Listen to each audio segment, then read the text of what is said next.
السلام عليكم ورحمة الله وبركاته. إن شاء الله هنكمل باقي الدرس بتاعنا، واللي ما اتفرجش عليه يا جماعة يتفرج عليه على القناة عندي. ماشي، يلا هندخل في الجزء الثاني.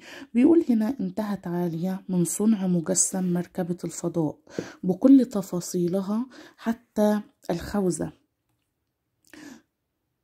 الخوذة التي سترتديها. وضعت عالية الخوذة وأغمضت عينيها، ماشي، وتخيلت أنها في المركبة، وفجأة 1 2 3 انطلقت في الفضاء.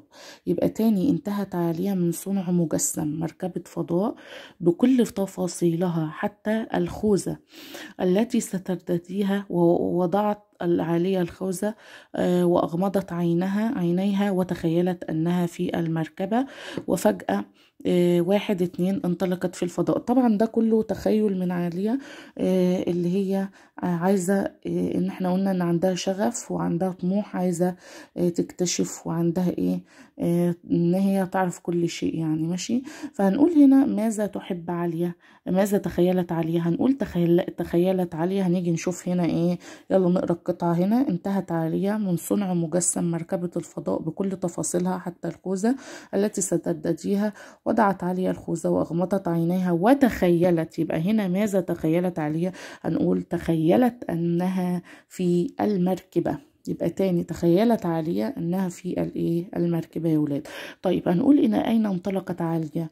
عالية انطلقت فين؟ انطلقت في الفضاء. يبقى تاني خلاص اهو، احنا طبعا بناخد كوبي بيست، يعني اللي هو بنلاقي كلمة بنشوف هي صح ولا غلط، وبنشوف هي فين. تخيلت تخيلت أنها في المركبة وانطلقت في الفضاء.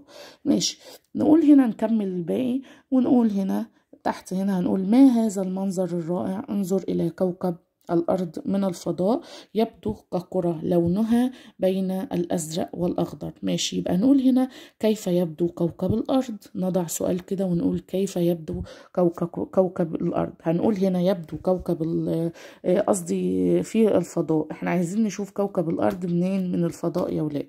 هنقول هنا: ماذا يبدو كوكب الأرض من الفضاء؟ هنقول يبدو ككرة، ماشي، لونها بين الأزرق والأخضر. يبقى تاني احنا خدنا 4 أسئلة في الجزء اللي احنا أخدناه وشرحناه. قلنا: ماذا تحب عالية؟ قلنا بتحب الاستكشاف، فلديها شغف إلى معرفة كل شيء. وقلنا: ماذا تقرأ عالية؟ تقرأ الكتب يا ولاد وتتصفح الإنترنت. وقلنا: ماذا طلبت المعلمة من التلاميذ؟ طلبت المعلمة من التلاميذ تقديم نموذج لمشروع ابتكاري.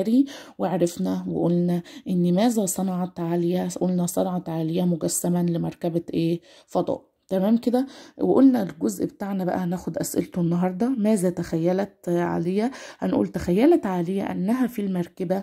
هنقول: وإلى أين انطلقت عالية؟ انطلقت في الفضاء. تمام كده. ماشي، في سؤال هنا تحت هنشوفه. بيقول: كيف يبدو كوكب الأرض من الفضاء؟ احنا عارفين يا أولاد أن كوكب الأرض ده بيبدو بالفضاء ككرة لونها بين الأزرق والأخضر. أهو الكرة هي لونها بين الأزرق والأخضر. يبقى يبدو كوكب الأرض في الفضاء ككرة هي يا ولاد لونها بين الأزرق والأخضر. طيب نكمل باقي الجزء بتاعنا.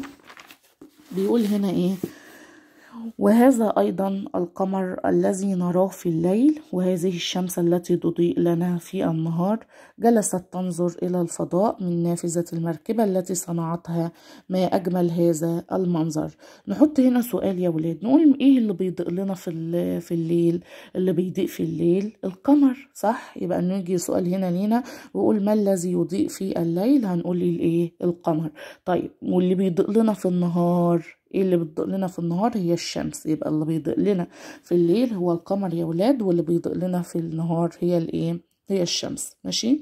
طيب ظلت تدور حول كوكب الأرض، فهي كروية الشكل. ممكن يجي سؤال يقول لنا ما شكل الأرض؟ هنقول الأرض يا ولاد كروية الشكل. ماشي. ما هذا؟ إنني أرى 8 كواكب أخرى. نعم لقد تذكرت، قرأت ذلك في كتاب. ماشي. عطارد والزهرة الأرض المريخ المشتري زحل أورانوس نبتون. ماشي. يبقى نقول هنا يجي سؤال لنا هنا برضك يقول كم كوكب في المجموعة الشمسية. هنقول هنا كواكب المجموعة الشمسية يا ولاد، هنقول هنا ايه 8 كوكب. يبقى تاني كم كوكب في المجموعة الشمسية؟ هنرد كده بكل وضوح وبكل سهولة نقول 8 كوكب. ماشي. طيب نشوف هنا تاني. خلعت عالية الخوذة وابتسمت وقالت ما أجمل هذه الرحلة. ماشي.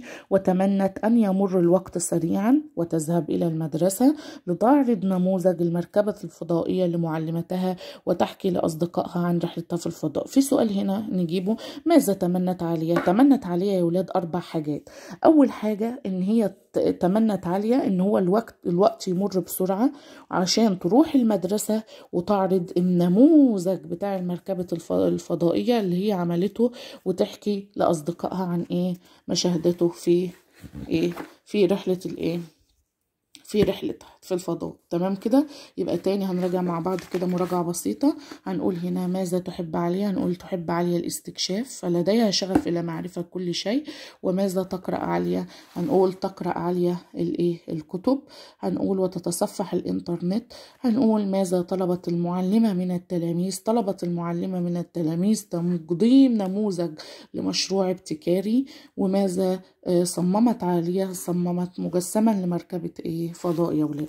طيب الجزء اللي احنا خدناه النهارده بقى ماذا تخيلت عالية؟ هنقول تخيلت انها في المركبة. ماشي. وهنقول الى اين انطلقت عالية؟ انطلقت يا ولاد فين؟ في الفضاء. ماشي. وهنقول السؤال اللي بعد كده كيف يبدو كوكب الارض من الفضاء؟ يبدو ككرة لونها بين الازرق والاخضر. تمام كده. نشوف اللي بعده. قلنا السؤال اللي بعد كده اللي بيضيء في الليل ايه يا ولاد؟ اللي بيضيء في الليل القمر، واللي بيضيء في النهار ايه؟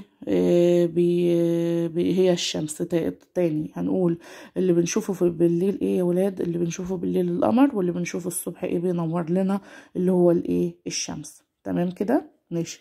هنقول هنا ايه ما شكل الارض؟ هنقول هنا ان الارض كروية الشكل. شكل الارض كروية الشكل. ماشي. هنقول سؤال كمان قلناه كم عدد كواكب المجموعة الشمسية؟ هنقول 8 كوكب. ماشي. وماذا تمنت عالية؟ تمنت عالية أن يمر الوقت سريعا 4 قلنا. وأن تذهب إلى المدرسة. تمام. ولتعرض نموذجا ماشي للمركبة الفضائية لمعلمتها وتحكي لأصدقائها عن ما شاهدته في عن رحلتها في الفضاء. ماشي. نيجي نشوف مع بعض كده المعاني. ماشي. المعاني بتاعت الدرس بيقول لديها يعني عندها. لديها زي ما باجي اقول كده لدي قطة يعني انا عندي قطة. والرائع الجميل مجسما يعني نموذجا. تصفح تقلب الصفحات. شغف يعني شوق يبدو يظهر. شغف شوق يبدو يظهر. هنقول الكلمة ومضادها. احنا عارفين يا اولاد ان الكلمة ومضادها يعني الكلمة وعكسها. يعني انا بعمل حاجة يبقى ما بعملش حاجة، بس ما ينفعش طبعا نقول انا ما بعملش حاجة. يعني مثلا نقول هنا تحب يعني تكره، عكسها تكره. انا بحب حاجة يبقى عكسها بكره الحاجة دي. يبدو يختفي. الرائع عكسها القبيح. تذكرت يعني نسيت. أغمض وأفتح يعني أجمل أقبح. ماشي. الكلمة وجمعها. طبعا أنا عندي حاجة عايزين نخليها حاجات كتيرة فنقول الكلمة وجمعها. كوكب واحد جمعها كواكب. مشروع مشاريع. نموذج جمعها نماذج. مركبة مركبات. المدرسة مدارس. مجسمات. الكلمة ومفردها كتب. عندي الكتب كتير عايزين نخليها حاجة واحدة بقى تبقى كتاب. التلاميذ التلميذ. ماشي.